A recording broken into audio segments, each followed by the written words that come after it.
Video का title देख के आप समझ ही गए होंगे कि there were multiple regions in the world जो कि कभी कॉलोनलाइज्ड थे और जिन्हें उनके पेरेंट नेशन को रिटर्न कर दिया गया। आज हम कुछ उन्हीं रीजन्स के बारे में समझने वाले हैं। So let's begin with Hong Kong and Macau. ये दोनों ज्योग्राफिकली तो अटैच हैं चाइना से, but they were governed bye colonial power Britain and Portuguese respectively, और इन दोनों ही रीजन को चाइना को रिटर्न कर दिया गया। हांगकांग को रिटर्न किया गया चाइना को 1997 में under one country two system framework, whereas अगर मकाऊ की बात करें तो उसे रिटर्न किया गया चाइना को 1999 में by the Portuguese. There were many regions in the world और हम लोग कुछ इंपॉर्टेंट रीजंस को इस वीडियो में देखने वाले हैं। So from China let's move toward Japan. Japan का एक स्ट्रेटेजिक आइलैंड था जिसे वर्ल्ड वॉर 2 में यूएसए ने कैप्चर कर लिया था। This island was called Okinawa. Even after the end of world war 2 USA ने ओकिनावा को 1972 तक जापान को रिटर्न नहीं किया, और इस पूरे समय तक जो बिटर रिलेशनशिप था जापान और यूएसए का वो बना रहा। End of course after the return of Okinawa जो कल्चरल और पॉलिटिकल टाइज थे ये दोनों कंट्रीज के बीच में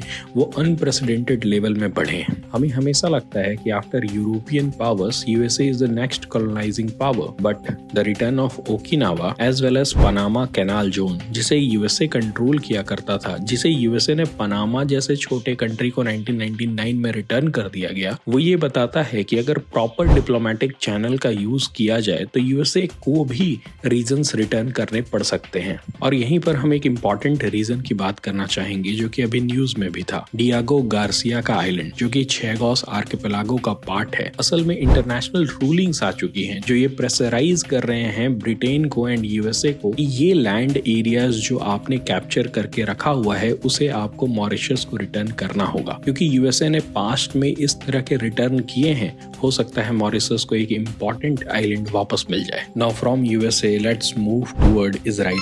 इजराइल ने भी अपने बहुत सारे पड़ोसियों के रीजन को कैप्चर करके रखा है। For example Golan Height, West Bank या गाजा स्ट्रिप हो गया। But there was also one region called Sinai Peninsula जिसे इजराइल ने 1967 में 6 डे वार के बाद फिर कैप्चर किया था। लेकिन इजराइल ने इस पूरे रीजन को इजिप्ट को वापस किया without any fighting to show that Israel भी पीस चाहता है, और आज तक ये दोनों कंट्री के बीच में कोई भी फाइटिंग नहीं हो रही है। Even Egypt was the first Arab state जिसने कि इजराइल के साथ फुल डिप्लोमेटिक रिलेशन स्टार्ट किया। इससे हमें ये समझ में आता है कि लैंड ऑक्युपाई करने से फाइटिंग हो भी सकती है और लैंड रिटर्न करने से पीस भी आ सकता है। Now from this region let's move toward our India. हम अगर दुनिया भर के रीजन्स की बात कर रहे हैं तो हम क्यों नहीं बात करें अपने इंडिया के भी कुछ रीजन्स का। पुडुचेरी, माहे, कराईकाल, यनम ये सारे फ्रेंच ऑक्युपाइड रीजन थे, और ये सारे रीजन भी फ्रांस ने इंडिया को वापस किया है विथ अ ट्रीटी